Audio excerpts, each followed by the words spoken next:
Masalah rezeki haram itu pengaruhnya besar pada kehidupan kita.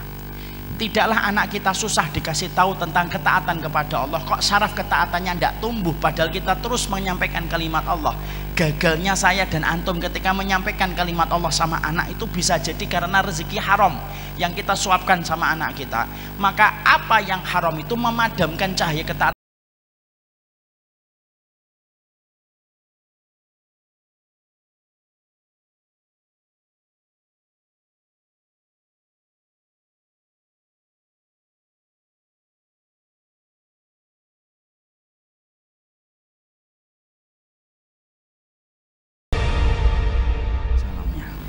Assalamualaikum warahmatullahi wabarakatuh. Innal hamdalillah wassalatu wassalamu ala Rasulillah wa ala alihi wa sahbihi wa man tabi'ahum bi ihsan ila yaumil qiyamah. Ikhwan dan akhwat yang semoga Allah rahmati dan Allah berkahi. Alhamdulillah, tentunya kita senantiasa bersyukur kepada Allah, karena Allah begitu baik memberikan semua kenikmatan pada kehidupan kita. Kalaupun ada di antara kita mendapatkan kesulitan dan mendapatkan ujian, kesulitan dan ujian yang kita rasakan hanyalah seujung kuku. Adapun nikmat yang Allah berikan pada kehidupan kita seluas samudra. Dan sesungguhnya apa yang menjadi seujung kuku tidak boleh menghilangkan samudra kenikmatan besar yang Allah berikan pada kehidupan kita.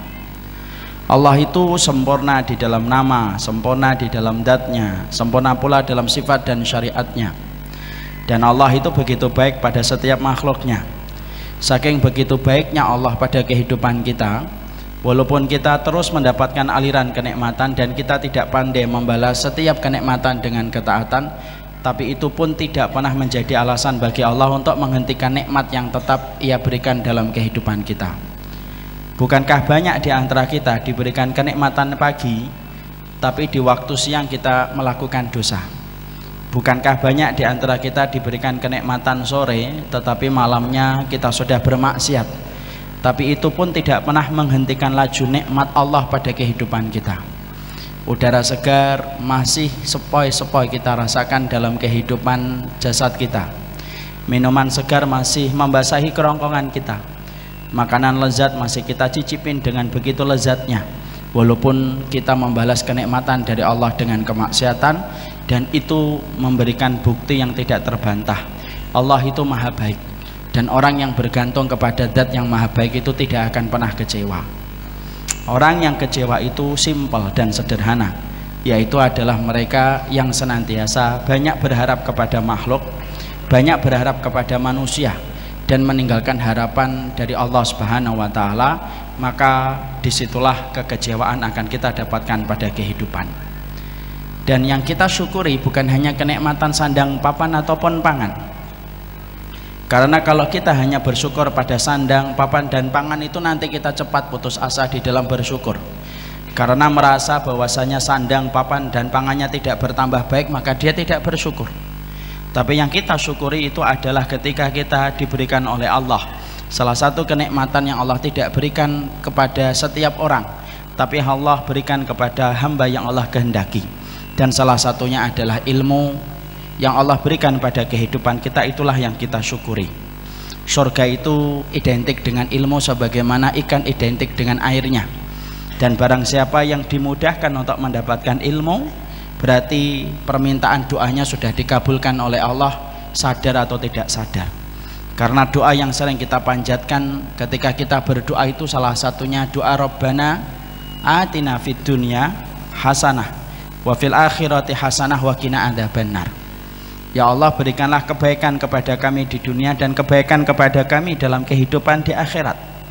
Kita dulu menyangka kebaikan itu artinya adalah mobil, kebaikan di dunia itu artinya rumah. Dan siapapun yang mendapatkan mobil dan rumah yang luas berarti dia mendapatkan kebaikan di dunia dan nantinya akan mendapatkan kebaikan di surga. Dan itu salah. Arti kebaikan yang kita minta ketika mengucapkan Rabbana atina fid dunya hasanah, kalau kita membuka di dalam tafsirnya, tidak ada hubungannya dengan mobil, tidak ada hubungannya dengan masalah finansial dan materi. Tapi kata hasanah itu disebutkan oleh Hasan al-Basri, al-ilmu wal amal. Siapapun yang diberikan oleh Allah ilmu, yang bernasab dan merujuk kepada Rasulullah, lalu dia beramal atas apa yang dia peroleh dan dia dapatkan, maka itulah yang disebut dengan hasanah.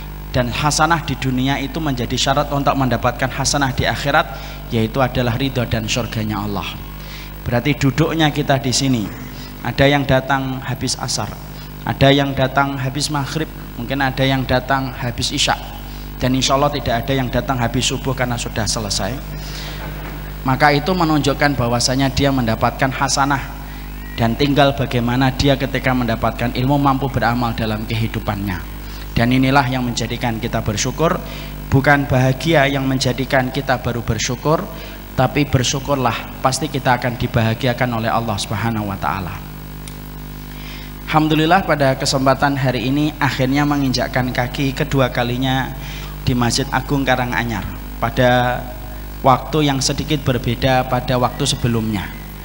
Perdana saya ketika datang ke sini habis subuh, dan itu pun habis mengisi di Yogyakarta sampai jam 11, sampai di Solo setengah 2, setengah 4 sudah dijemput ke Karanganyar.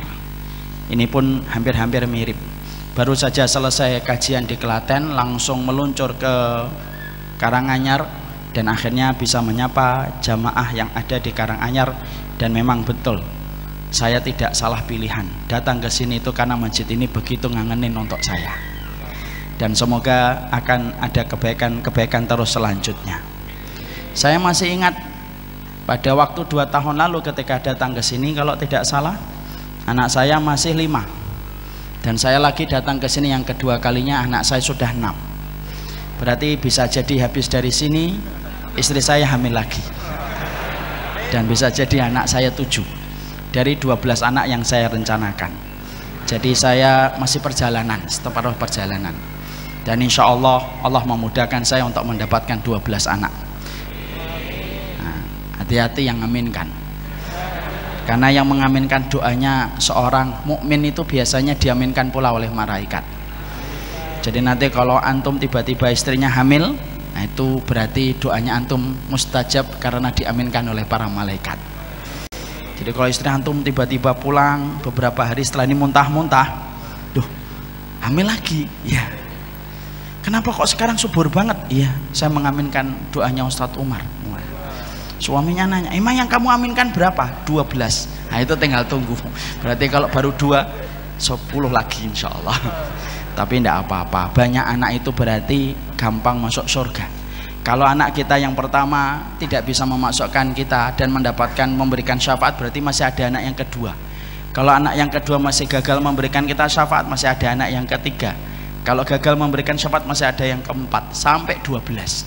Kan berarti harapannya lebih besar. Kalau anak kita 1 sudah gagal memberi syafaat, selesai, kelar, ambiar. Karena kemudian cuma 1. Makanya harus punya banyak anak. Makanya ibu-ibu kalau punya banyak anak itu jangan malu. Karena salah satu sifat di antara wanita surga yang disampaikan oleh Nabi, ala ukhbirukum binisa'i ahlil jannah. Sesungguhnya apakah kalian mau tahu ketika aku kabarkan bagaimana sifatnya penduduk wanita surga itu? Nabi menyebutkan salah satunya adalah al-walud. Al-walud itu banyak anak. Makanya kalau banyak anak itu tidak usah sungkan. Banyak wanita hari ini kalau ditanya banyak anak itu malah malu. Anaknya berapa, Bu? 9. Berapa? 9. Punya banyak anak kok malu. Lah ibunya malu terus anaknya malu-maluin akhirnya. Dan itu tidak boleh. Punya banyak anak itu insya Allah rezekinya luar biasa, surganya menjadi lebih dekat. Kita bicara anak atau cinta buta sini ya, bicara cinta buta. Kita pada kesempatan hari ini alhamdulillah ya, Karanganyar banjir atau tidak banjir Ustaz? Tidak banjir ya. Ya kalau Karanganyar banjir terus kota yang lainnya kayak apa kan gitu. Karena kota ini tinggi. Adapun tempat saya alhamdulillah banjir. Tapi alhamdulillah saya tidak menggugat gubernur DKI karena saya dari Bekasi dan gubernur saya adalah gubernur Jawa Barat. Tapi memang pesan dari satu musibah itu jangan pandai menghujat, tetapi adalah pandai memberi arti. Nah, itulah pesan dari setiap musibah. Musibah yang mengingatkan kita kepada Allah lebih baik daripada kenikmatan yang melalaikan kita dari Allah. Kita pada kesempatan hari ini akan membicarakan tentang satu tema yang sudah di-share, sudah dipublikasikan, yaitu adalah cinta buta. Kalau ada di antara antum nih, anak-anak muda yang di depan ini mungkin menyangka ketika materinya itu cinta buta, oh ini tentang asmara dan kasmaran. Berarti antum salah. Karena kita tidak membicarakan tentang cinta dan kasmaran. Usia saya sudah lewat untuk masalah itu. Tapi kita akan membicarakan tentang satu perkara yang berkaitan tentang cintanya manusia kepada sesuatu yang bisa menjadikan dia buta matanya, buta pikirannya, dan buta imannya. Kalau jatuh cinta kita kepada wanita, mungkin dia buta hatinya, tapi bisa jadi dia tidak buta imannya. Tapi yang kita bicarakan ini adalah sebuah cinta yang bukan hanya membutakan kita secara pikiran dan bukan hanya membutakan kita secara hati, tapi bisa membutakan kita secara iman. Dan kita membicarakan tentang masalah cinta kepada dunia ketika berujung kepada cinta buta. Dan inilah yang akan kita bahas. Dan sebenarnya ini adalah nasihat saya untuk diri saya sendiri. Kalaulah kiranya nasihat ini bermanfaat, tentunya saya merasa bergembira. Semoga nasihat yang bermanfaat untuk yang lainnya itu menjadi sebab kebaikan untuk saya dan keluarga. Kita akan mulai mukaddimah dulu. Dalam mukaddimah ini saya ingin menyampaikan bahwasannya di antara kebaikan kita kalau kita ingin mendapatkan kesehatan itu adalah bagaimana kita rajin mendiagnosa penyakit yang mungkin ada dan tumbuh pada kehidupan fisik kita. Kalau ada orang sering mendiagnosa, cek di dalam labnya, maka kalau dia memeriksakan dirinya dan sering dan rajin cek lab, maka sesungguhnya kemungkinan penyakit yang ada pada dirinya akan diketahui lebih dini. Dan dokter dengan izin Allah bisa untuk mengobati ketika penyakit itu lebih dini ketika ditemukan. Nah itulah bagaimana sisi positifnya ketika kita sering mendiagnosa diri kita. Kadang-kadang satu penyakit itu sulit untuk disembuhkan dengan izin Allah. Itu bukan karena penyakit itu berat, tapi kadang-kadang penyakit itu sulit disembuhkan karena terlambat untuk mendeteksi penyakit itu. Akhirnya ketika orang baru diketahui penyakit itu sudah stadium lanjut, karena kita gagal mendeteksi sejak awal, akhirnya dokter kesulitan untuk menyembuhkan penyakit itu, bukan karena penyakit itu berat kalau diketahui secara lebih dini, tetapi karena terlambat untuk mendeteksi, akhirnya sulit untuk disembuhkan. Ternyata sama. Penyakit yang kita miliki pada kehidupan kita kalau kita menjadi muslim, ketika beriman sama Allah, penyakit itu bukan hanya masalah fisik, tapi salah satu penyakit yang ada pada kehidupan kita, dan itu juga merupakan bagian dari dosa, itu adalah penyakit ketika kita jatuh cinta kepada dunia. Karena ternyata kalau kita tidak sadar, penyakit ketika jatuh cinta kepada dunia kok sulit dideteksi, dan akhirnya kita sampai gandrung ketika menggigit terlalu berat masalah dunia.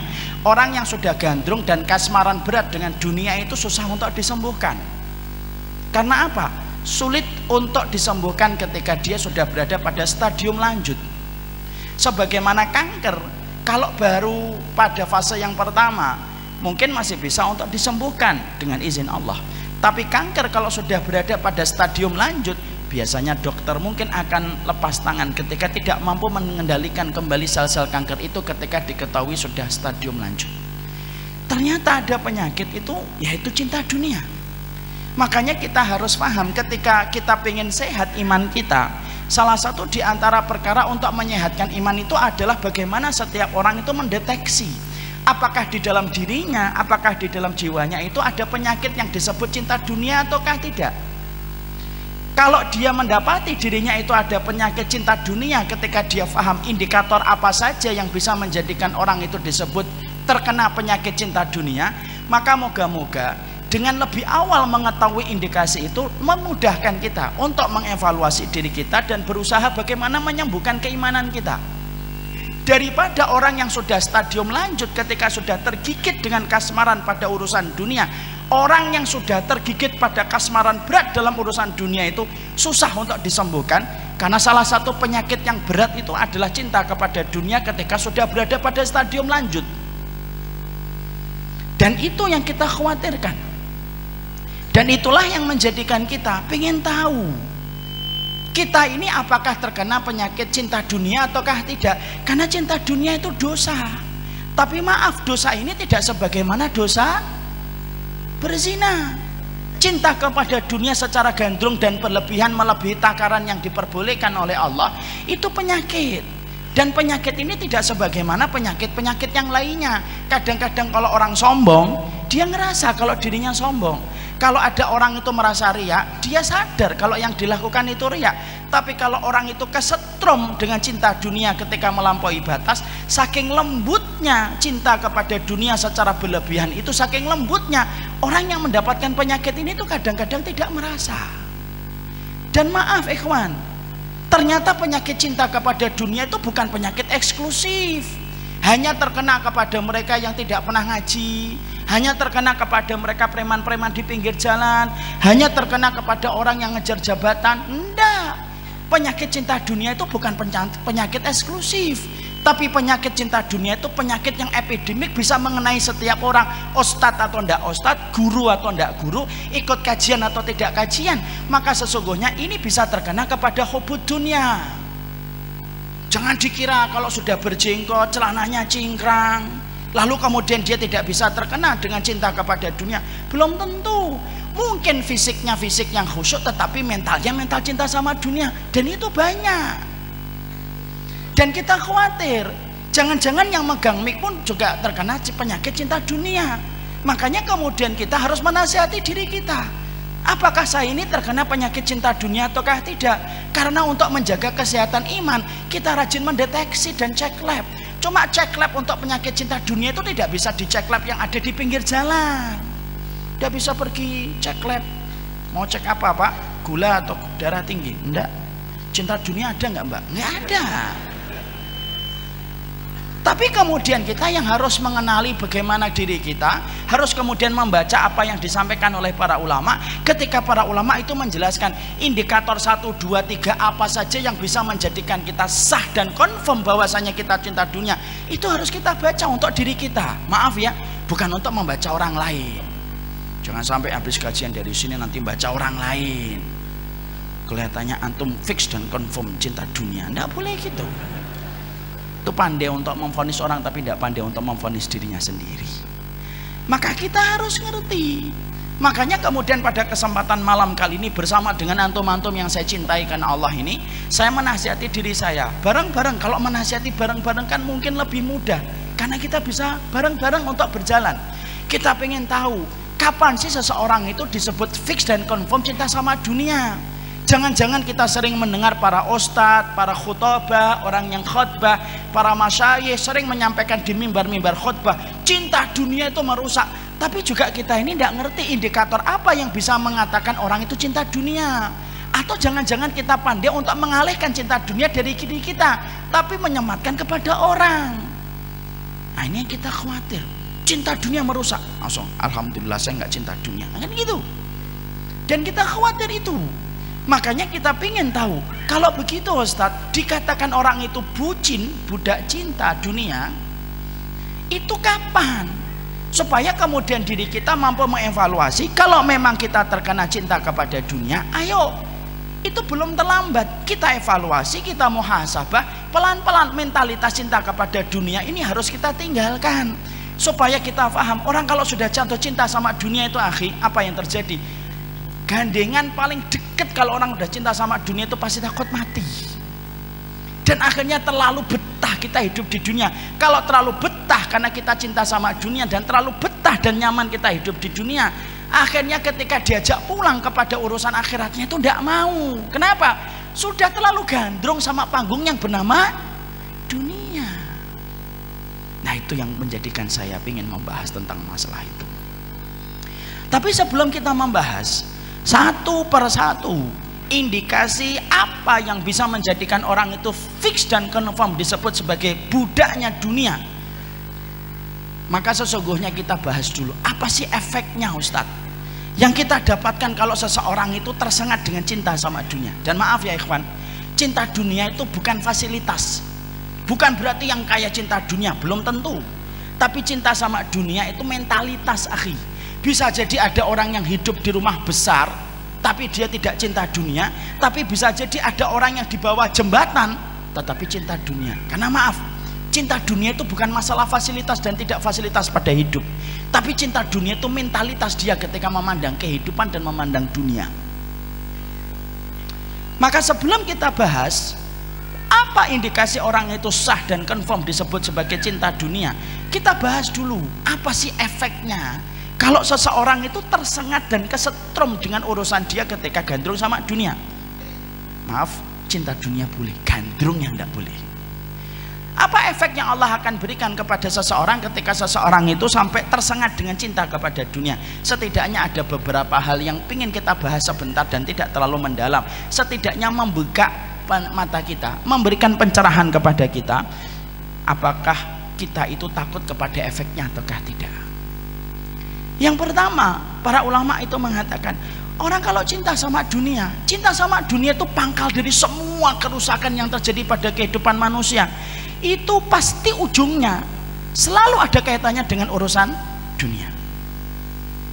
Jadi semua kerusakan yang dilakukan oleh Bani Adam ini, dimanapun mereka, dari ujung timur sampai ujung barat, dari utara sampai selatan, Karanganyar sampai Bekasi, kalau kita melihat kerusakan selalu ada kaitannya dengan urusan masalah dunia. Makanya dalam satu riwayat disebutkan hubbud dunya ra'su kulli khati'atin. Cinta kepada dunia itu pangkal dari semua kerusakan. Wanita itu bisa membuka kancing bajunya sampai berzina dan menggadekan tubuhnya. Itu kalau ditelusuri ujung-ujungnya dunia. Orang yang berjubah tetapi kemudian dia bisa untuk menggadekan ayat-ayat Allah dan dia bisa rubah ayat-ayat Allah, lalu dia selewengkan kebenaran dan dia tutupi kebatilan, lalu dia selewengkan pula kebenaran. Kalau kita telusuri ujung-ujungnya itu untuk dunia. Karena semua kerusakan yang dilakukan manusia, apapun itu bentuknya, cipratannya itu pasti karena dunia. Makanya antum paham ikhwan, para sahabat Nabi itu tidak semuanya hijrah. Ternyata ada beberapa gelintir sahabat yang pada waktu Nabi itu hijrah, mereka tidak hijrah, bertahan di kota Mekah. Strateginya bagaimana supaya mereka tidak disiksa? Mereka memperlihatkan kesyirikan, menyembunyikan keimanan. Apa yang menjadikan mereka tidak mau hijrah? Simple, karena mereka khawatir kehilangan dunia dari rumah yang mereka miliki, dan mereka khawatir kehilangan kemapanan yang sudah mereka dapatkan di kota Makkah. Karena mereka bingung, kalau kami pindah ke Madinah terus kami nanti hidupnya di mana? Rumahnya di mana? Terus bagaimana profesi dan pekerjaan kami? Maka antum dapatkan akhirnya mereka itu bertahan di kota Mekah, memperlihatkan kesyirikan, menyembunyikan keimanan. Dan ketika mereka menyembunyikan keimanan, akhirnya ketika terjadi perang, mereka mau tidak mau harus keluar. Karena perang Uhud itu memobilisasi semua pemuda supaya keluar ikut berperang untuk melawan Nabi dan para sahabat dari Madinah. Orang-orang yang tadi memperlihatkan kesyirikan, menyembunyikan iman, mau tidak mau harus keluar. Tapi bukan di barisan kaum muslimin, tetapi barisan kaum musyrikun. Dan ketika duel, para sahabat sempat mikir, loh, ini teman-teman kami nih, kok mereka malah di barisan kaum musyrikun memerangi kami? Yang namanya perang, pilihannya cuma dua, membunuh dan dibunuh.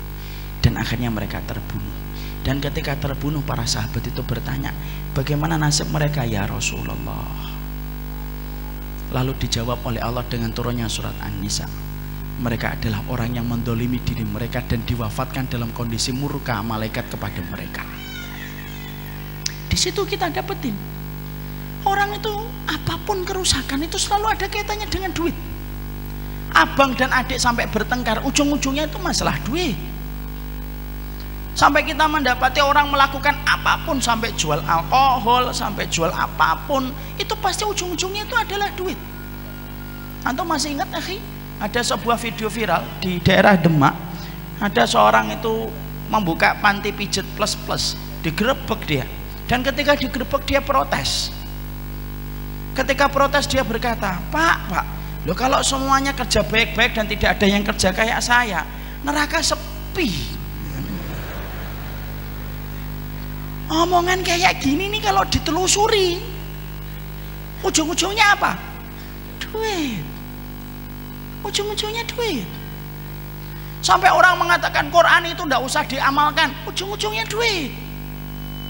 Homo itu boleh karena tidak ada Al-Quran yang menerangkan tentang haramnya homo, ditelusuri lagi, ujung-ujungnya duit.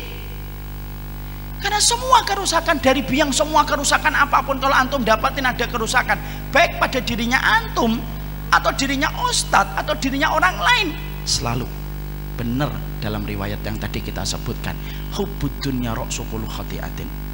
Cinta dunia itu pangkal dari semua kerusakan. Dan itu yang pertama. Yang kedua, kalau kita mendapati diri kita itu kesetrum dengan cinta dunia itu apa? Yang kedua, Allah itu akan mencabut sifat kecukupan dalam diri kita. Dan kalau diri kita sudah tidak mendapatkan kecukupan, halah, orang yang paling tersiksa itu orang yang tidak pernah merasa cukup walaupun bertaburan hartanya. Maaf ikhwan, antum coba lihat orang yang diet. Orang yang diet itu ada dua kalau antum perhatikan ya. Bukannya saya diet, saya belum diet, makanya masih gini-gini aja. Orang yang diet itu dua. Ada yang dietnya itu nikmat dia jalani. Kalau ditanya, kenapa kok kamu bisa diet sampai setengah tahun kok berjalan?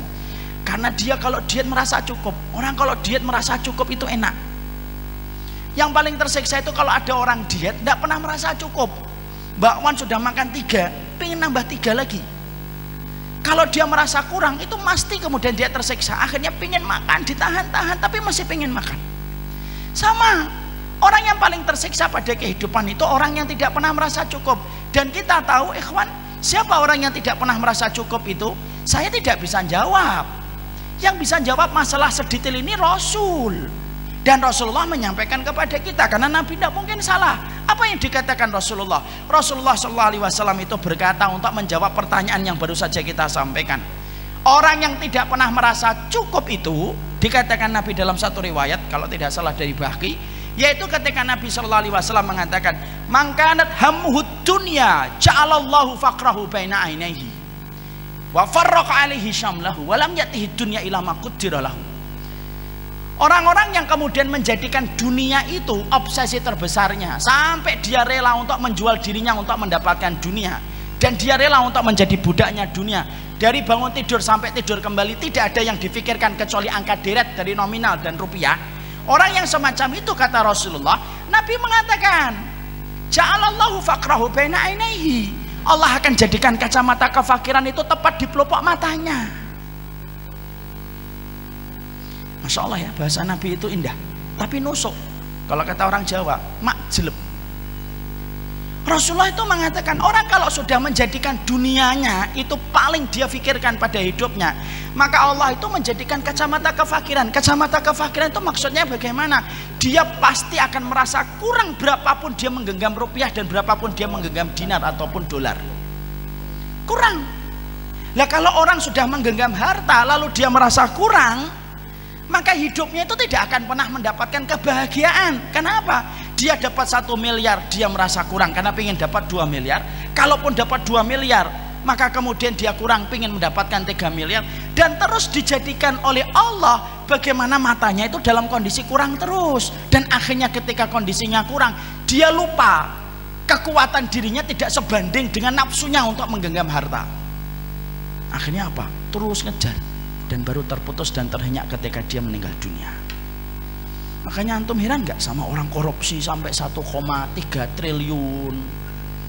Saya dulu waktu SD itu dapetin ada seorang yang bernama Edi Tansil. Masih ingat Edi Tansil?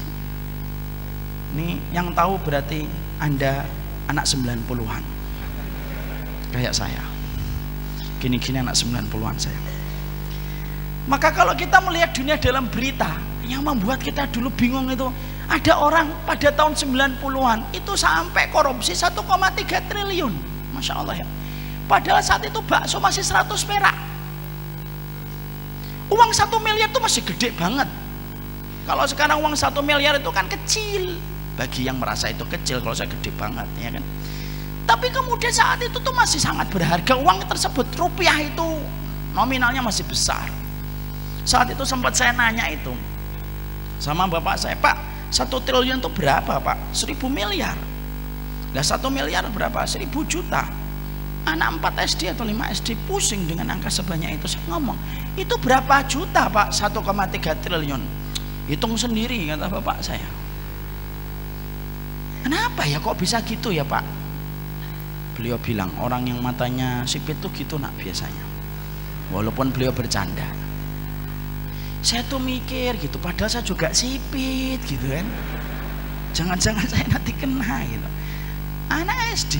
Sampai akhirnya ketika saya di pondok, saya baru tahu jawabannya. Jawabannya itu bukan masalah sipit enggak sipit. Jawabannya sudah disampaikan Rasul. Orang kalau sudah menjadikan dunia itu obsesi terbesar pada hidupnya, ya itu akhirnya merasa kurang, ikhwan. Makanya akhirnya tidak pernah merasa cukup. Dan kita khawatir hidup merasa kurang itu menyiksa. Tapi hidup merasa cukup itu kenikmatan. Kadang-kadang ada orang yang gajinya cuma 1 juta, tapi dia cukup. Tapi ada orang yang kadang-kadang gajinya 15 juta, dia merasa kurang. Mana yang lebih bisa menikmati hidup? Orang yang cuma 1 juta tetapi cukup. Makan molen tawang mangu yang kecil-kecil, nikmat. Walaupun di sini tidak ada molennya, tidak apa-apa lah. Karena kalau saya ingat tawang mangu itu molennya kecil-kecilnya. Tapi nikmat.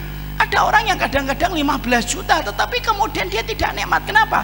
Karena Allah mampu menjadikan dia merasa kurang.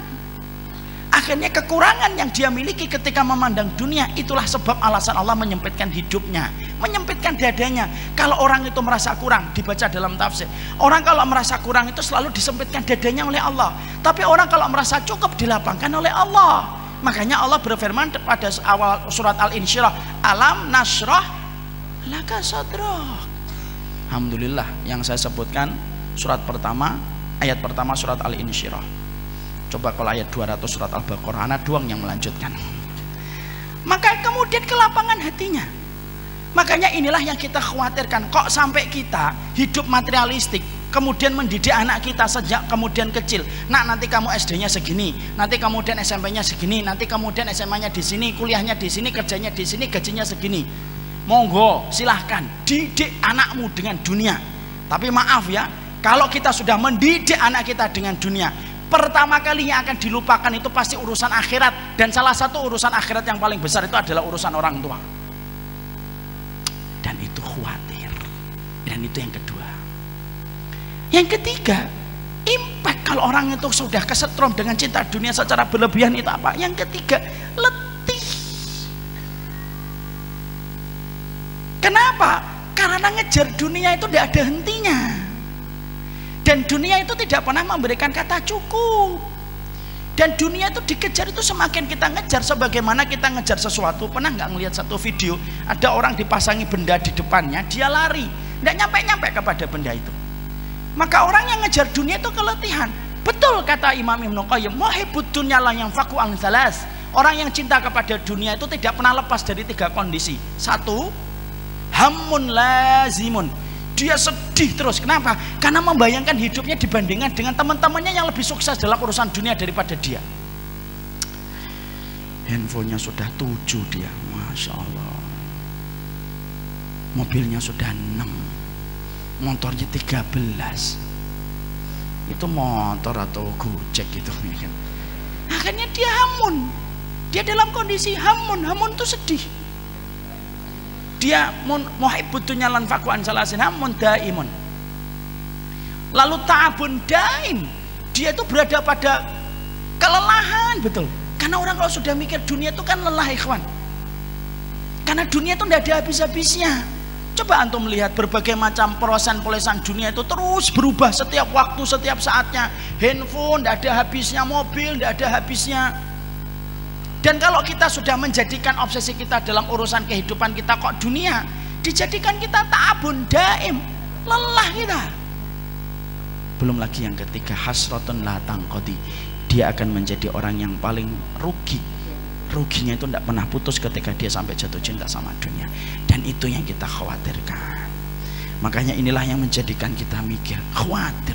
Kalau ada ustadz cinta sama dunia, dan saya itu minta didoakan semoga tidak termasuk bagian dari itu. Dan para ustadz yang lainnya, kalau kemudian diri kita kok sampai cinta sama dunia itu, aduh ikhwan. Dan itu betul-betul penyakit yang merusak, lebih merusak daripada jatuh cintanya seorang laki-laki kepada wanita, dan lebih merusak daripada ekstrimnya orang ketika membela pada fanatisme kelompok dan golongannya. Sekarang setelah kita membahas 3 perkara itu, yang kita bahas sekarang, kapan seseorang itu disebut sebagai cinta dunia? Ada 5. Kita bahas supaya kita mampu untuk mengenali apakah kita termasuk di dalamnya atau tidak. Yang pertama, kapan seseorang itu secara fix dan confirm itu disebut sebagai cinta dunia? Yang pertama, kalau dia itu menjadikan seluruh ibadahnya, ketaatannya, ibadah dan ketaatan yang dia lakukan pada kehidupan itu, harusnya ibadah dan ketaatan itu diniatkan untuk mendapatkan pahala di akhirat dan di surga. Tapi kalau orang sudah jatuh cinta sama dunia, maka seluruh ibadah dan ketaatan yang dia lakukan dan dia kerjakan bukan untuk mendapatkan rumah di surga, tetapi seluruh ketaatan dan ibadah itu dikerjakan, dilaksanakan untuk mendapatkan sekeping dari urusan dunia. Ini hati-hati nih. Jadi kalau orang itu terindikasi bahwasanya dia itu jatuh cinta sama dunia, maaf ya, ibadah yang harusnya ibadah itu diniatkan untuk akhirat, kalau orang jatuh cinta sama dunia itu enggak. Ibadah pun yang harusnya diniatkan untuk akhirat, dia niatkan untuk dunia, sehingga ibadah yang dilakukan itu hanya untuk menunjang supaya dunianya itu menjadi sukses. Sholat tapi untuk proyek, puasa tapi supaya dagangannya laku, sedekah supaya kemudian dia mendapatkan profit dan mendapatkan keuntungan yang besar. Padahal kita harus paham, harusnya seorang mukmin itu memahami sholatnya, puasanya, sodakohnya itu bukan untuk membangun dunia dia, tapi sesungguhnya seluruh ibadah kita itu untuk membangun akhirat kita. Karena rumah kita di surga itu tidak bisa kita bangun kecuali dengan komponen ketaatan-ketaatan yang kita lakukan pada kehidupan di dunia. Orang kalau sudah kesetrum dengan cinta kepada dunia, bukan hanya mubah yang dijadikan untuk mendapatkan dunia. Kalau perkara mubah untuk dijadikan dunia memang boleh, tapi kalau orang kesetrum dengan urusan dunia, maaf, sampai urusan akhirat pun dia niatkan untuk mendapatkan dunia. Dan ini termasuk salah satu perkara yang tanpa kita sadari dibenci sama Allah. Banyak orang hari ini kalau melakukan ibadah itu yang difikir pertama kali itu untuk mendapatkan profit dan margin. Sedekah, tapi niatnya bukan untuk mendapatkan akhirat, supaya padam api neraka. Kenapa api neraka tidak bisa padam kecuali dengan sedekah? Tapi ternyata kita menjumpai ada orang sedekah, niatnya supaya dagangan dia itu laku. Padahal ini satu kesalahan, ikhwan. Maaf ya, Allah itu membagi dunia kepada kita itu bukan berdasarkan ibadah, tapi Allah itu membagi dunia dalam kehidupan kita berdasarkan takdir yang ditetapkan oleh Allah 50.000 tahun sebelum Allah menciptakan langit dan bumi. Kalau Allah itu membagi dunia kepada kita berdasarkan ibadah kita, satu, para sahabat itu tidak ada yang miskin dan para sahabat tidak ada yang fakir. Padahal faktanya mu'dhamus sahabati fuqara. Padahal faktanya rata-rata para sahabat itu miskin, padahal mereka ibadahnya lebih tinggi daripada ibadah kita. Kenapa para sahabat itu miskin padahal ibadahnya luar biasa? Di situ kita mendapatkan sebuah bukti, Allah bagi dunia bukan berdasarkan ibadah. Yang kedua, kalau Allah itu membagikan dunia kepada kita berdasarkan harta, berdasarkan ibadah, berarti orang-orang yang tidak beriman itu harusnya tidak punya duit. Orang yang tidak beriman, yang tidak pernah dzikir pagi, dzikir petang, apalagi datang ke kajian kayak gini, harusnya tinggalnya mereka di bawah jembatan. Tapi kenapa banyak orang kafir yang tidak beriman? Mereka hartanya lebih banyak daripada kita, mobilnya lebih bagus daripada kita, motornya lebih bagus daripada kita, kemana-mana pakai jet pribadi, kita pakai pesawat itu pun yang ekonomi, yang bagasinya bayar sendiri lagi, ya kan? Kalau memang ibadah, kalau memang dunia itu dibagi berdasarkan ibadah, harusnya mereka itu lebih miskin daripada kita. Tapi kenapa kita menjumpai orang yang tidak beriman? Kenapa mereka itu hartanya lebih banyak daripada kita? Di situ kita menjumpai bahwasanya Allah itu membagikan dunia bukan berdasarkan ibadah, tapi berdasarkan takaran takdir. Jadi maaf ya ikhwan ya, saya ingin membuka sebentar. Antum namanya siapa, akhi? Hah? Asmaun, Masya Allah. Umur berapa akhi? 19 tahun. Kalau Asmaun ini antum ditakdirkan mendapatkan rezeki 10 miliar, walaupun antum jarang tahajud, kira-kira 10 miliar datang atau tidak datang? Apa? Datang atau tidak datang? Insya Allah datang dan tidak? Datang atau tidak? Insya Allah datang. Umar minta, kalau saya ditakdirkan mendapatkan uang 50 miliar, kalau saya jarang sholat duha, kira-kira 50 miliar itu saya dapatkan atau tidak saya dapatkan? Terdapatkan. Jadi ternyata sholat duhanya kita itu tidak ada kaitannya dengan dunia. Urusan tahajud kita itu tidak ada kaitannya dengan materi. Tapi ternyata urusan akhirat kita itu ditopang dengan ibadah kita di dunia ini untuk mendapatkan akhirat. Tapi orang kalau jatuh cinta sama dunia karena khawatirnya dia terhadap dunia, maaf, lu sampai urusan ibadah yang harusnya diniatkan untuk akhirat, untuk mendapatkan akhirat yang lebih baik, karena dia cinta dan gandrungnya sama dunia, ibadah itu diniatkan untuk dunia. Dan maaf ya, karena antum, saya sudah hafal hadisnya, innamal a'malu binniyat. Segala sesuatu itu tergantung niatnya. Jadi bisa jadi kalau ada orang nanti beribadah, kok niat pertamanya tidak ada yang menggerakkan dia ketika beribadah kecuali karena ingin mendapatkan sekeping dari kenikmatan dunia, dikasih sama Allah. Tapi maaf, di akhiratnya mungkin tidak lagi dikasih oleh Allah, karena balasannya sudah Allah sempurnakan pada kehidupan kita di dunia. Ada orang nanti ketika disidang oleh Allah dalam pengadilan akhiratnya, dia bingung, loh Allah, mana sholat tahajud saya? Allah jawab, loh sholat tahajud kamu kan supaya dagangan kamu laku. Sudah aku jadikan laku kan daganganmu yang ada di pasar, dan tidak ada lagi balasan. Bisa jadi kalau ada orang setiap hari taklim kayak saya, tapi niatnya hanya untuk menggenggam dunia dan bukan niat yang pertama untuk menyampaikan kalimat Allah.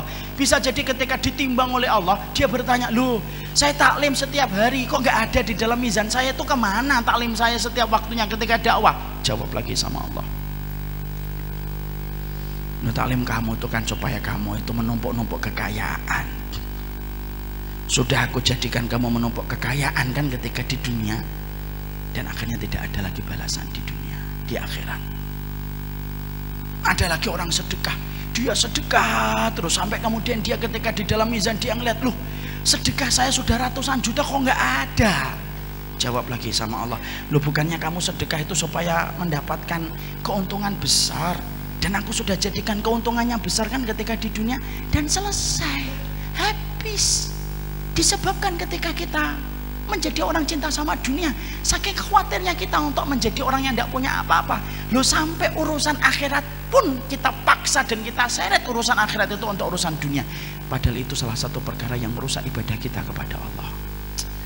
Allah itu zat yang pecemburu. Allah itu paling tidak suka kalau hati manusia bercabang ketika beribadah. Kalau kita sholat hanya gara-gara seorang wanita, sholat kita tidak sah. Sama, kalau sholat kita hanya untuk dunia pun Allah menjadikan sholat itu tidak sah. Kalau ada orang sedekah gara-gara ada Pak Bambang, akhirnya sedekahnya tidak diterima sama Allah. Sama, orang yang sedekah karena ingin mendapatkan dunia pun sama dengan orang yang sedekahnya untuk Bambang. Dan akhirnya tanpa disadari itu merusak pada kehidupan kita. Makanya saya teringat sebuah asar. Asar itu sebuah riwayat. Dan poin yang pertama ini berat, tapi memang harus dibahas. Ada seorang ulama besar namanya Abdullah bin Mubarak, seorang tabi'in, tapi dia termasuk min kibari tabi'in. Min kibari tabi'in itu tabi'in tapi kedudukannya paling tinggi, Pak. Karena tabi'in itu terbagi menjadi 3 tabaqat. 3 tabaqat itu 3 lapis. Maka kemudian Abdullah bin Mubarak ini aktivitas hobinya, Pak, sukanya itu nemuin para sahabat. Karena Abdullah bin Mubarak tidak mampu bertemu dengan Rasulullah SAW. Ketika beliau banyak ketemu dengan para sahabat Nabi SAW, Abdullah bin Mubarak itu ditanya, "Hei Abdullah bin Mubarak, Kamu ini menemui para sahabat Nabi. Maka bagaimana para sahabat Nabi itu kalau membaca Al-Quran, dan apa surat yang paling banyak membuat para sahabat Nabi itu nangis? Abdullah bin Mubarak ditanya begitu. Abdullah bin Mubarak bisa bahasa Indonesia, Ustaz? Enggak, ini saya terjemahkan.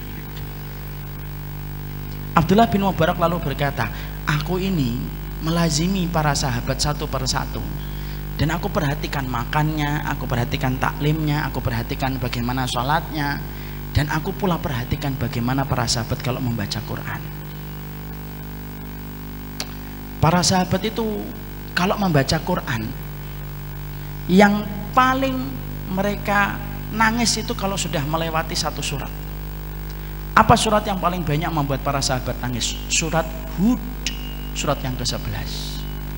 Makanya surat itu termasuk surat yang membuat Nabi itu beruban, surat Hud. Kemudian Abdullah bin Mubarak melanjutkan, surat Hud yang banyak membuat para sahabat itu nangis.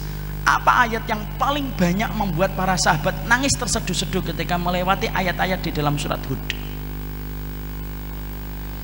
Dijawab oleh Abdullah bin Mubarak, ayat yang paling banyak membuat para sahabat itu nangis adalah ayat yang ke-15 dan 16. Apa ayatnya itu? Man kana yuridul hayatad dunya wa zinataha nuwaffi ilaihim a'malahum fiha wa hum fiha la yubkhasun.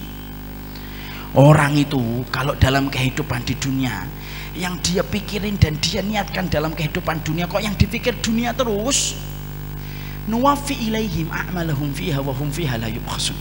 Kami kasih kepada mereka dunia sebagaimana niat yang mereka tanam, la yubkhasun, tidak dikurangi sama Allah. Orang kalau niatnya di dalam sholat, kok niatnya untuk dunia, dikasih dunia sama Allah sesuai niat yang dia tanam. Kalau ada orang kok dia sedekah, lalu sedekah itu niatnya untuk mendapatkan harta, mendapatkan mobil, mendapatkan rumah, hanya itu niatnya, Allah kasihkan rumah sebagaimana niat yang dia tanam. La yubkhasun, kata Allah, tidak dikurangi sama Allah. Tapi ingat, ayat ini tidak berdiri sendiri. Ada ayat yang ke-15, ada pula ayat yang ke-16. Apa ayat yang ke-16? Ulaika alladzi laisa lahum fil akhirati illan nar wa habita ma sana'u fiha wa batilum ma kanu ya'malun. Orang-orang yang semacam ini, kata Allah, maka bisa jadi nanti ketika di akhirat, ketika mereka di akhirat tidak mendapatkan apapun dari apa yang telah mereka lakukan di dunia, kecuali yang mereka dapatkan itu adalah neraka. Sia-sia apa yang mereka lakukan, batal atas apa yang mereka usahakan. Akhirnya di neraka tidak dapat apa-apa. Makanya sampai kita menjumpai sahabat Abdurrahman bin Auf. Sahabat Abdurrahman bin Auf itu kalau makan kurma agak besar, maka beliau itu nangis. Kalau ditanyakan kepada Abdurrahman bin Auf, mayubkika, yang membuatmu nangis itu apa wahai Abdurrahman bin Auf? Dijawab sama Abdurrahman bin Auf, yang membuat saya nangis itu dua. Satu, kurma ini lebih baik daripada kurma yang dimakan oleh Rasulullah. Ikhwan, Rasulullah itu makan kurma adalah kurma rodi, kurma yang jelek. Kapan Rasulullah itu makan kurma agak bagusan dikit? Ketika habis memenangkan Khaybar. Memenangkan Khaybar itu habis Hudaybiyah, sebelum Fathu Mekah. 2 tahun lebih dikit sebelum kematian Rasulullah SAW. Itu agak bagusan dikit karena Khaybar itu subur. Khaybar itu tempat yang subur, ikhwan. Maka Abdurrahman bin Auf itu saya nangis karena ingat kurma yang dimakan Rasul dalam hidupnya. Yang kedua, yang membuat saya nangis itu, saya khawatir jangan-jangan kurma enak yang saya makan ini, jangan-jangan balasan atas kebaikan saya di dunia, lalu tidak ada lagi balasan untuk saya karena Allah sudah menyegerakan balasannya di dunia. Lah Abdurrahman bin Auf itu nangis, yang nanya nangis, disebabkan ketakutan mereka jangan-jangan amal mereka hanya diniatkan untuk dunia, sudah dibalas di dunia, lalu ternyata tidak ada lagi balasan dalam kehidupan di akhirat. Dan itu yang kita khawatirkan. Makanya inilah yang menjadikan kita memahami betul, urusan-urusan dunia itu jangan sampai menjadi niat kita beribadah.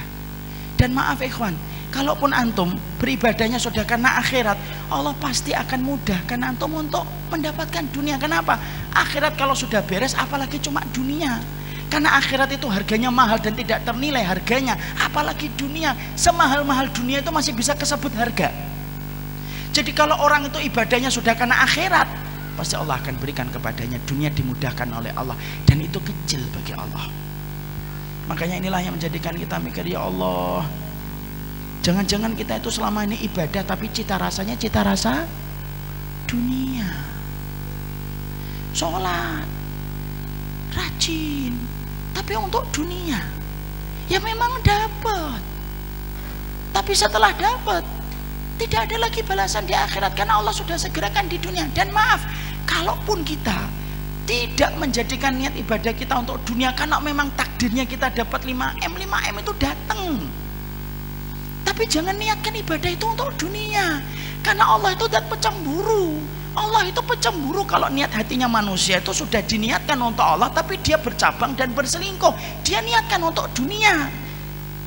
Allah kok disamakan dunia, padahal di hadapan Allah dunia itu sebagaimana sayap seekor nyamuk. Makanya kalau ada orang sudah meniatkan untuk dunia, ayat surat Hud yang tadi kita baca dalam 2 ayatnya itu bisa mengenai kepada siapapun. Maaf ya, dakwah ketika jadi ustadz itu yang paling susah itu bukan menghafalkan ayat, enggak. Bukan ketika menghafalkan hadis, enggak. Dakwah itu yang paling berat itu apa? Bagaimana menjaga niat supaya terjaga hanya semata-mata karena Allah. Jadi kalau ada ustadz kok tiba-tiba pengen libur, antum harus paham, mungkin ustadznya lagi susah jaga niatnya. Karena dakwah itu tidak segampang yang terlihat, ada kesulitan menjaga niat, ada proses yang berat bagaimana apa yang dari hati sampai ke hati, ada konsekuensi atas apa yang telah terucap. Itu dakwah. Dan ternyata kalau salah, tergelincir dalam masalah niat, berabi, selesai. Ustadz, kenapa sih kita membicarakan niat itu sampai sedetail ini Ustadz? Loh, karena kita punya Allah yang paling detail ketika mengerti masalah niat. Kalau kita tidak punya Allah yang tidak detail melihat niat, mungkin kita tidak perlu membicarakan niat sampai sedetail ini. Tapi karena kita punya Allah yang dalam sujud kita, rukuk kita, Allah itu zat yang paling detail kalau sudah membicarakan tentang masalah hati dan niatnya. Makanya keplesetnya kita dalam niat itu lebih parah daripada keplesetnya kelamin. Keplesetnya kita dalam niat itu lebih parah daripada keplesetnya kaki kita. Dan itu yang kita khawatirkan. Cinta dunia itu yang pertama. Semua urusan-urusan ibadah pun akan dibawa untuk mendapatkan dunia. Sekolah yang harusnya untuk akhirat diniatkan untuk dapat dunia itu juga tidak boleh. Makanya kita akan dapetin ada satu hadis, man ta'allamal ilma yubtagha bihi wajhullah la yata'allamuhu illa liyusiba arada minad dunya lam yarhiru ahyatal jannah. Ada orang kalau dia mencari dunianya, mencari ilmu diniatkan untuk dunia, dan harusnya ilmu yang dia cari itu diniatkan untuk mencari wajahnya Allah, kok dia niatkan untuk dunia, maka dia tidak akan mencium baunya surga. Saking dalamnya Allah membenamkan ia ke dalam pelukan api neraka. Makanya kalau kita tobat tuh jangan hanya tobat dari khamr. Kalau tobat itu bukan hanya tobat dari kita pernah bentak orang tua, jangan itu saja. Tapi salah satu tobat kita adalah, ya Allah, kalau ada ibadah saya yang saya lakukan karena dunia, sadar atau tidak sadar, ampuni kami ya Allah. Allahumma inni a'udzubika an usyrika bika syai'an a'lamuhu wa astaghfiruka lima la a'lamuhu. Dan itulah yang pertama. Makanya orang kalau jatuh cinta sama dunia itu semuanya ditakar untuk dunia, dan itu tidak betul. Ustadz, mungkin nanti ada yang bertanya. Nah, sebelum ada yang bertanya saya jawab duluan. Ustadz, kalau saya meminta dunia emang tidak boleh? Kalau berdoa boleh. Karena kita kalau punya hajat, siapa yang kita minta kalau bukan Allah? Sampai urusan garam yang tumpah minta gantinya sama Allah. Kalau doa minta dunia boleh.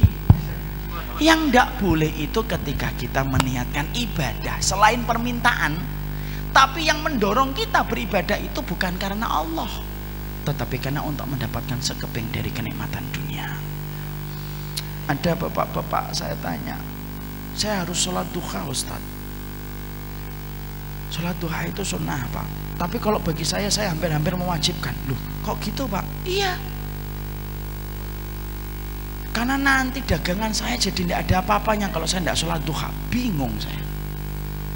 Padahal sholat duha itu kan untuk apa sih fungsinya sholat duha? Fungsinya sholat duha itu ngasih sedekah kepada 360 ruas tulang kita yang butuh disedekahin, dan sedekah itu dicukupi dengan kita sholat duha 2 rakaat. Makanya saya agak kurang sependapat.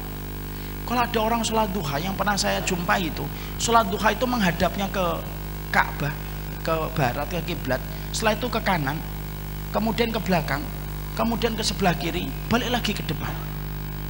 Saya tanya, kenapa harus gitu? Untuk menjaring dunia dari 4 arah mata angin. Masya Allah.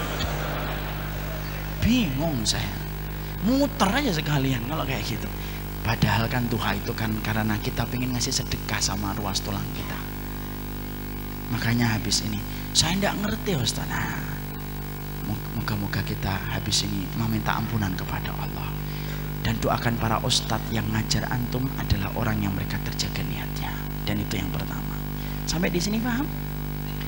Yang kedua, jangan langsung mengatakan saya insya Allah nggak kayak gitu. Nah, itu penyakitnya orang yang gampang mentazkiyah dirinya sendiri. Yang kedua, kapan seseorang itu disebut fix dan confirm sebagai cinta sama dunia? Yang kedua itu dia memiliki sifat. Sifatnya itu sebagaimana dalam satu riwayat. Dalam satu riwayat yang saya baca, dia kayak khimar di waktu siang. Tapi dalam beberapa penjelasan dia kayak asad, kayak singa dia di waktu siang. Wajussah fil lail, tapi kemudian dia jadi bangkai ketika di tengah malam. Orang yang jatuh cinta sama dunia itu akan terbaca dan tercermin bagaimana ketika dia itu menjalani aktivitas siang dan malamnya. Kalau siang, dia itu memiliki sifat sebagaimana singa. Singa itu, lihat ikhwan, singa itu tajam kalau melihat buruan, itu kan singa. Maka orang yang jatuh cinta kepada dunia itu kalau pagi, duha, siang, sore, maka dia itu kekuatannya ekstra, powernya itu luar biasa, tidak ada mati-matinya. Kalau batu baterai, alkalin dia. Terus dari utara lompat ke selatan, dari selatan lompat ke timur, dari timur lompat dia ke barat, terus diputar-putar itu. Tapi tepat ketika malam dia menjadi bangkai. Dia akhirnya jadi bangkai ketika malam, tidak pernah tahajud, tidak pernah qiyamul lail, disebabkan keletihan dia di waktu pagi dan di waktu siang. Karena dia tidak sadar bahwasanya Allah turun langit ke sepertiga malam, dia tidak pernah bangun dan tidak pernah punya semangat untuk bangun. Ratusan malam dilewati tidak pernah bermunajat kepada Allah, tidak ada penyesalan ketika bangun di pagi hari. Tapi ketika ada satu proyek, satu kesempatan, gemericik harta, kok terlewatkan, penyesalannya terbawa sampai 3 tahun pun tidak hilang-hilang. Jadi kalau ada orang, kalau dia memiliki 2 sifat, dia kayak keledai yang suka makan, atau sebagaimana singa yang luar biasa ketika mencari harta, tapi ketika malam itu kemudian dia tepar dan tidak pernah melaksanakan sholat malam untuk beribadah kepada Allah, maka itu salah satu di antara sifat orang yang sudah jatuh cinta sama dunia. Padahal maaf ya ikhwan, kita nyari rezeki itu memang bagian dari nafkah dan itu wajib. Betul, saya tidak mengatakan mencari nafkah itu haram, enggak. Mencari nafkah itu kewajiban. Tapi mencari nafkah itu juga kita harus paham waktunya. Karena tawakalnya kita, karena takaran kita kalau mencari harta itu sudah dibuat takaran waktunya oleh Rasulullah. Bagaimana Rasulullah itu menakar waktu kita untuk bekerja? Nabi itu kan sudah menyerupakan cara kita bekerja itu sebagaimana burung ketika bekerja. Taqdu himasan wa taruhu bitonan. Nabi itu menyerupakan tawakalnya kalian itu sebagaimana tawakalnya burung, pergi di waktu pagi dalam kondisi perutnya kosong, pulang di waktu sore dalam kondisi penuh. Berarti takaran kita kalau kita bekerja, frekuensi waktunya itu antara pagi sampai sore. Kira-kira berapa jam? 8 jam sampai 10 jam. Pulang mempersiapkan dia dan bercengkrama dengan istrinya dan keluarganya bersama-sama, kemudian dia itu mempersiapkan malamnya. Kalau sekarang enggak, banyak orang yang selalu mengatakan saya mencari nafkah, berangkatnya sebelum subuh, pulang-pulang tengah malam. Mana ada burung pulang tengah malam? Itu namanya burung hantu. Tapi orang itu ketika akhirnya tidak sadar, akhirnya apa? Semacam itu. Dan dia itu selalu membela diri ketika dia selalu mengatakan bahwasanya ini merupakan bagian dari cara dia mencari nafkah. Maaf ikhwan, semua itu ada takarannya. Antum kalau semangat sholat maghrib, lalu antum tambahi dari 3 menjadi 5, walaupun khusyuk, tidak akan diterima dan tidak akan dicatat malaikat raqib. Ini kenapa ini mati ini? Mari kita akhiri kajian kita pada maka kalau nambahi sesuatu pada sesuatu yang tidak ada takarannya itu tidak boleh. Kalau sholat kita aja tidak boleh berlebihan, apalagi urusan ketika mencari nafkah. Akhirnya orang atas nama mencari nafkah habis waktunya untuk mencari duit. Senin sampai Jumat kerja, Sabtu Ahad ngurusin hobi. Senin sampai Jumat kerja lagi, Sabtu dan Ahad ngurusin hobi. Malam tidak pernah bangun untuk bermunajat kepada Allah. Takaran waktunya rusak karena dia tidak menyesuaikan dengan takaran waktu yang disampaikan oleh Rasulullah. Maka akhirnya kalau ada orang dalam kondisi ketika dia mencari penghasilan atas nama nafkah untuk memberikan kecukupan kepada istri dan anaknya, tapi dalam kondisi takarannya melebihi batasan yang telah dibuat oleh Allah dan Rasulnya, hati-hati. Semacam ini berpotensi akhirnya tersetrum untuk mendapatkan cinta kepada dunia secara berlebihan. Dan akhirnya yang kita khawatirkan itu apa? Mungkin dapat dunia, tapi akhirnya diluputkan dari rezeki. Ini dari pagi nih saya ngomong antara dunia dan rezeki itu beda. Ini dari pagi sejak saya di Jogja. Saya ulang lagi di sini. Antum paham nggak ikhwan? Bedakan antara dunia dengan rezeki. Orang kalau sudah membabi buta untuk mencari dunia, maka Allah ngasih kepada dia dunia, tapi Allah menahan dia untuk tidak mendapatkan rezeki. Karena beda antara dunia dengan rezeki itu beda. Dunia itu angka deret dari nominal-nominal yang kita pengen peroleh, itu dunia, itu dunia. Tapi kalau rezeki cakupannya lebih luas daripada dunia, karena rezeki itu tidak terbatas hanya angka deret. Allah itu mencela dunia, tapi Allah itu tidak pernah mencela rezeki.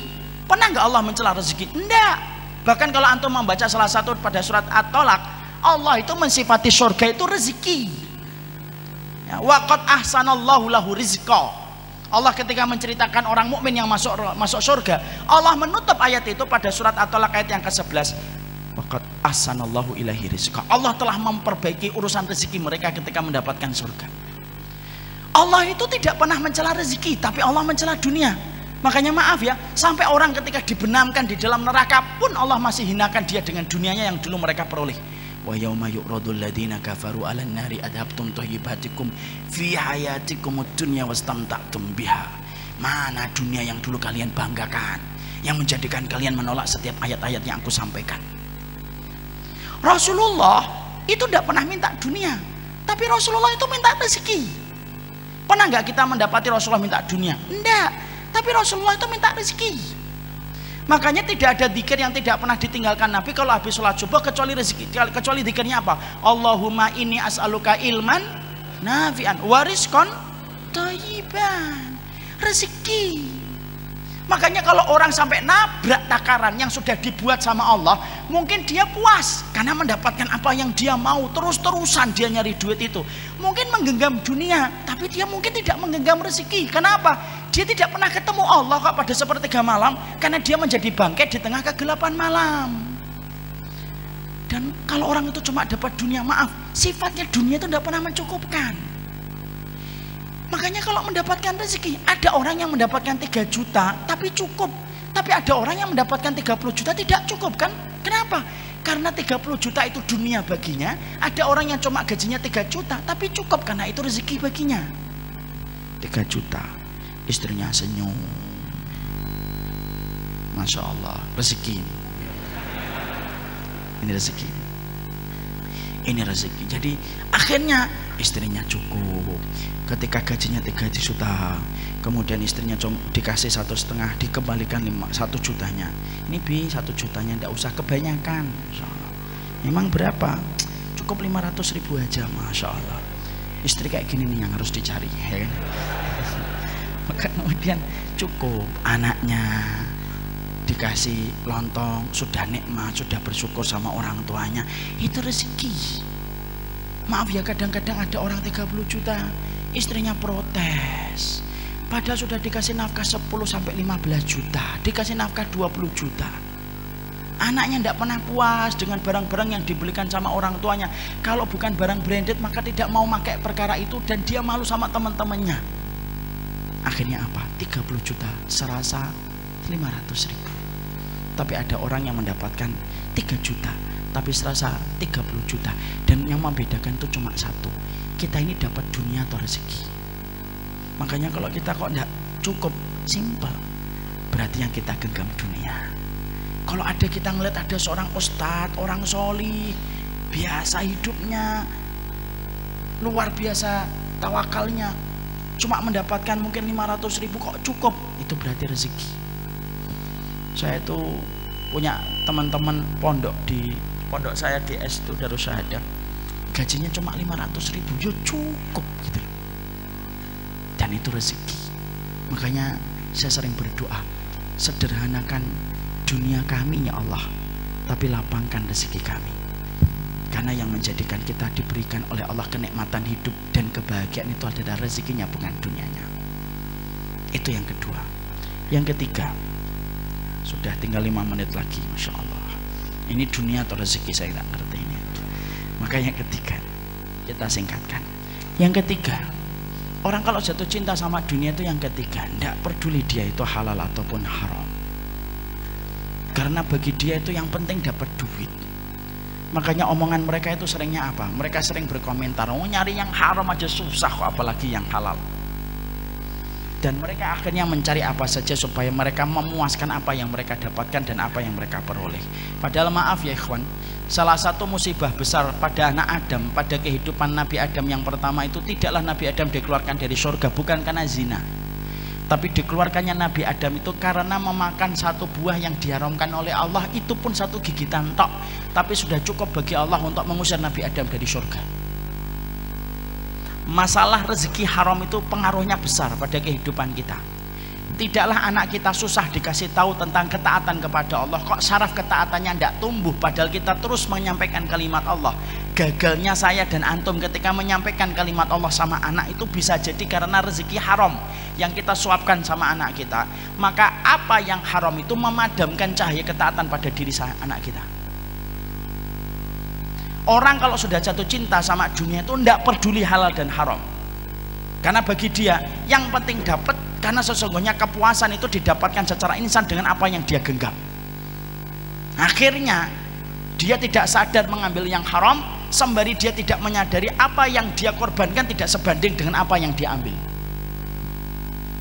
Dan kalau sudah orang itu tidak peduli tentang kamus halal dan haram, sampai kita ngomongin ini halal ini haram, ayah ngomong hari ini masalah halal dan haram, maka hati-hati. Orang semacam itu sudah confirm dia cinta sama dunia. Itu yang ketiga, dan ini panjang saya singkatkan. Yang keempat, apa orang yang kemudian confirm dan jatuh cinta kepada dunia itu? Yang keempat, akhirnya kewajiban dia mencari duit menenggelamkan semua kewajiban-kewajiban yang lainnya. Betul, nafkah dia cari, tapi menenggelamkan kewajiban yang lainnya. Menenggelamkan kewajiban dia untuk ikut taklim, tidak pernah ngaji. Selalu kalau kita ajak ngaji, yuk kita ngaji yuk, ada kajian itu di Masjid Agung Karanganyar. Saya lagi sibuk. Dikiranya orang yang datang ke kajian pengangguran. Segini banyaknya nganggur semua. Dia tidak sempat untuk taklim, tidak sempat bicara tentang dakwah. Diajak bicara tentang Palestina, tidak tertarik sama sekali. Palestina ada serangan Gaza lagi apa sih? Dan tidak peduli tentang itu. Karena apa? Hatinya dingin kalau sudah bicara tentang kewajiban yang lainnya. Jadi akhirnya dia selalu mengatakan profesi, karir saya, karena itu yang paling penting.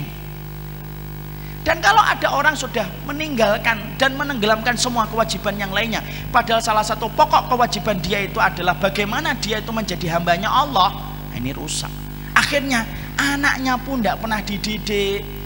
Kelingking kaki anaknya tidak pernah menempel pada kelingking kaki bapaknya di masjid. Istrinya ketika baca Quran tidak pernah diperhatikan. dalam kondisi tidak tahu apa-apa kemudian dia biarkan, istrinya kemudian tidak nutup aurat dia biarkan, anaknya tidak mengerti tentang agama Allah dia biarkan, dan selalu berkata, saya sudah sibuk dan letih mencari nafkah. Ini saya sampaikan kisah nyata ya ikhwan ya. Ini saya sudah sampaikan beberapa kali.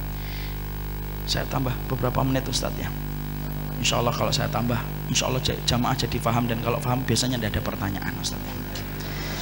Saya beberapa bulan, 1-2 bulan yang lalu, saya ini sholat Jumat di komplek perumahan saya. Ada anak muda di samping saya. Itu ketika sholat Jumat itu megang handphone, main handphone dia, kanan kiri gitu, sampai miring-miring karena main game. Saya liatin gitu, malah ngeliatin saya. Gimana sih ini? Tidak ngeliat apa ini jenggot. Saya ngeliatin malah ngeliatin saya gitu. Saya mau ngingetin kan tidak boleh. Kalau saya ngingetin kan jadinya saya batal. Idza qulta li sahibika ansit wal imamu yakhutub faqad laghawta. Kalau kamu ngingetin orang diem ketika khutbah Jumat sedang disampaikan, kamu telah batal. Ditegakkan sholat Jumat, saya nempel sama dia. Sekali lagi kita ngambil ibrah ini bukan karena kita merasa lebih baik. Ini sering saya sampaikan karena saya khawatir kalau kita kena ujub pada diri kita. Maka saya nempel habis sholat Jumat. Nah, terus kemudian saya ajak bicara, Dek, ya Om. Nah, saya dipanggil Om. Tidak apa-apalah. Saya maafkan dia.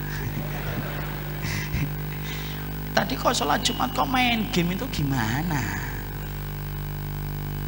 Iya, kenapa? Daripada tidur? Oh iya juga. Itu omongan ngena banget itu. Tapi maaf ya, saat itu saya tidak tidur. Saya ngeliatin dia. Terus saya ngomong, kenapa Om? Loh, begini. Orang kalau sholat Jumat itu sebenarnya tidak boleh kemudian dia itu main apapun. Rasulullah itu menjelaskan, orang yang megang kerikil ketika dia khutbah Jumat aja batal. Man masal hasa faqad lagu. Makanya maaf ya ikhwan, kita ini kalau sholat Jumat main-main sajadah, karpet diginikan,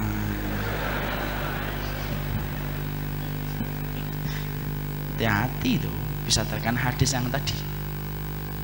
Itu tidak boleh. Anak ini baik loh, wallahi baik. Dia nggak sudah Om saya mau buru-buru, enggak, didengerin. Jadi nanti kalau sholat Jumat itu sebentar kok 15 menit. Kalaupun 20 menit kok nggak selesai, biasanya nanti jamaah yang lain pada batuk-batuk. Masih kode sama khotibnya kepanjangan. Cuma sebentar, dengerin aja. Handphonenya dimatikan. Nanti habis sholat Jumat baru dihidupkan lagi. Oh iya, saya baru tahu. Masya Allah. Kelas berapa? Kelas 9, berarti kelas 3 SMP. Saya tanya, bapaknya ada Dik? Ada papa. Oh papa di mana? Di kantor. Sekali lagi kita nggak boleh merasa lebih baik daripada beliau.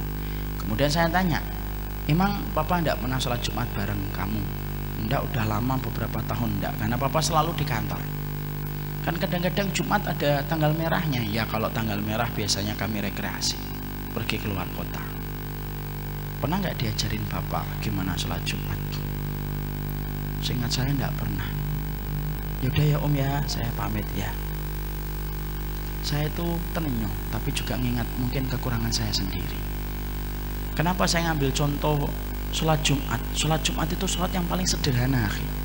Kalau kita ajarkan sama anak, duduk, diem, dengarkan, sholat Jumat, selesai. Kalau anak kita, dia tidak bisa sholat khauf, anak bisa maklum lah. Kalau dia tidak bisa istikharah, anak maklum lah. Kalau sholat Jumat sampai tidak tahu itu saya bingung. Tapi banyak orang tua kadang-kadang itu mengharapkan anaknya baca Quran, tapi dia tidak pernah baca Quran. Banyak orang tua itu yang kadang-kadang mengharapkan anaknya di masjid, tapi dia tidak pernah menempelkan kelingking kakinya dengan kelingking anaknya di masjid. Dan itu salah satu di antara ciri khasnya orang kalau jatuh cinta sama dunia. Semuanya selalu dijadikan pembenaran atas nama mencari nafkah untuk keluarga. Sampai seorang ayah itu mengasih pendidikan itu sekarang nggak kepada ayah, kepada ibunya. Padahal maaf ya, pendidikan paling efektif di dalam Quran ketika menjelaskan tentang pendidikan orang tua itu ayah. Makanya maaf ya, kalau kita dapatin anak diperintahkan sama ibunya, nak mandi nak, sampai 10 menit.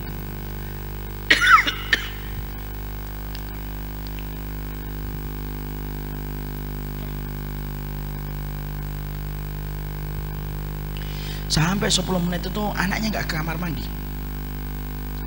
Tapi kalau bapaknya itu langsung berdem, langsung ke kamar mandi dia. Dan itu ayah yang berperan. Tapi karena ayah sering berkata, saya tuh udah capek nyari nafkah, kamu udah tahu saya keletihan. Akhirnya kewajiban semuanya tenggelam atas nama pekerjaan mencari nafkah. Dan itu cinta sama dunia. Dan yang kelima, yang terakhir, indikator orang itu jatuh cinta sama dunia itu yang kelima, yaitu adalah ketika sholatnya menjadi berantakan gara-gara masalah rutinitas dia mencari dunia. Maghrib pada sholat isya, isya pada waktu sholat subuh pada waktu sholat duhur, maka itu indikator orang itu sudah jatuh cinta sama dunia. Maka inilah yang menjadikan kita akhirnya paham, mari 5 perkara itu untuk kita baca masing-masing. Maaf ya, tidak usah dibaca untuk orang lain, tapi masing-masing membaca untuk dirinya sendiri. Apakah saya ini jatuh cinta sama dunia ataukah tidak? 5. Kalau kamu sudah menjadikan ibadah, kamu niatkan untuk mendapatkan dunia, maka fix dan confirm cinta dunia sudah melekat pada diri kita. Yang kedua, kalau kita atas nama ketika mencari dunia kita tidak memperhatikan perkara halal dan haram, maka itu adalah jatuh cinta sama dunia.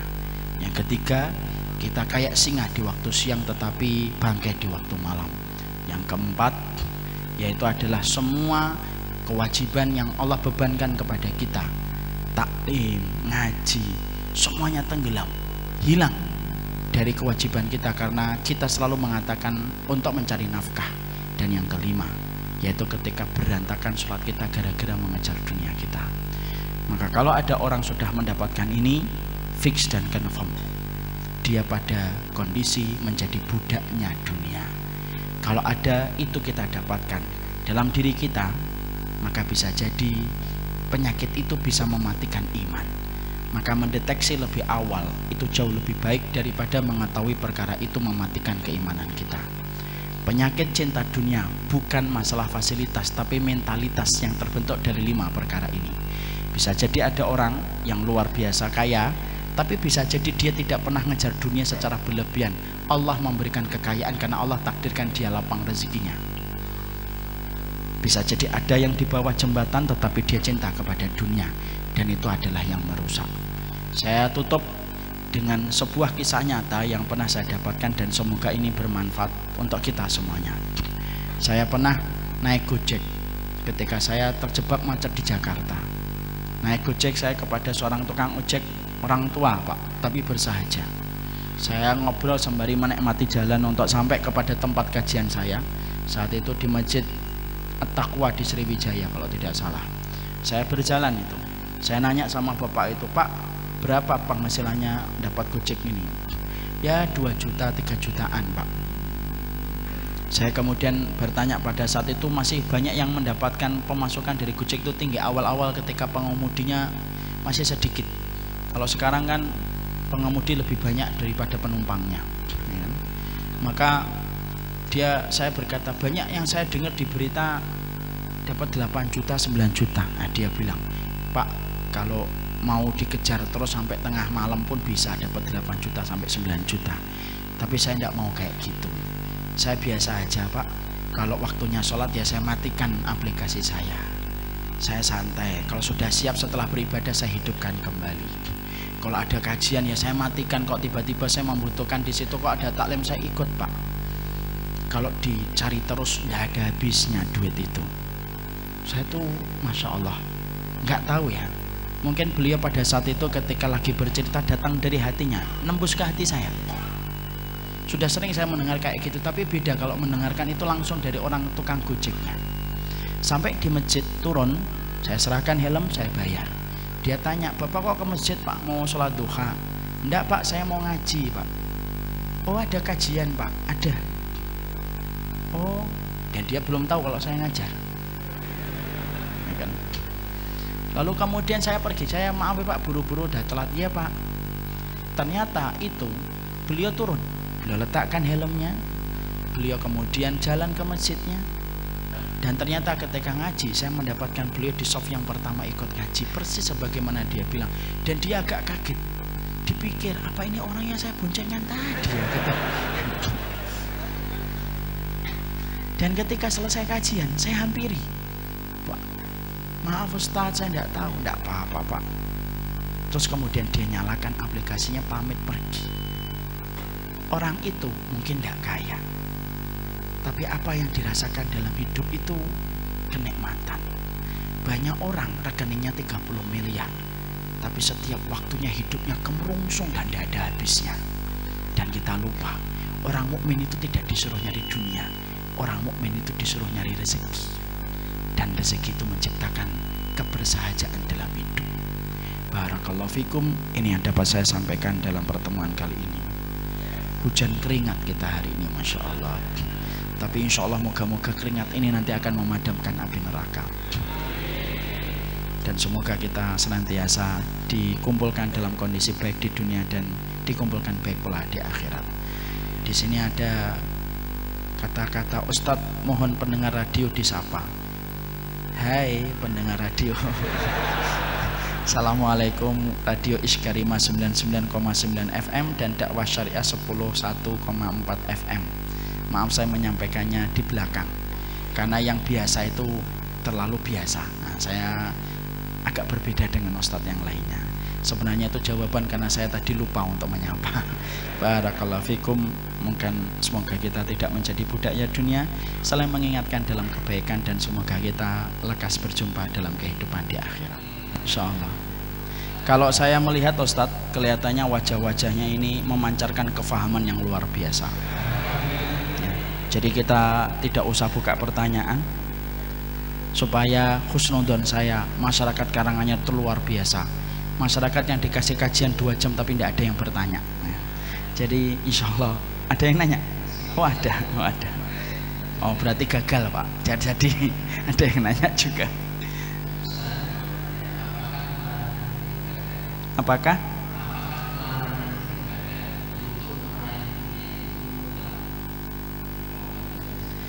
Maka larangan ibadah untuk mengharapkan dunia itu bersifat muqayyad, ada syaratnya. Kalau kemudian itu dalam urusan ibadah yang tadi saya sebutkan, maka tidak boleh. Niat pertamanya harus karena Allah. Kalau saya meniatkan untuk dunia pada urutan ke-10-nya boleh, tapi tetap yang pertama harus karena Allah. Kalaupun antum sholat tahajud kok tidak mendapatkan rezeki, tidak mendapatkan dunia, antum tidak boleh menyalahkan tahajudnya.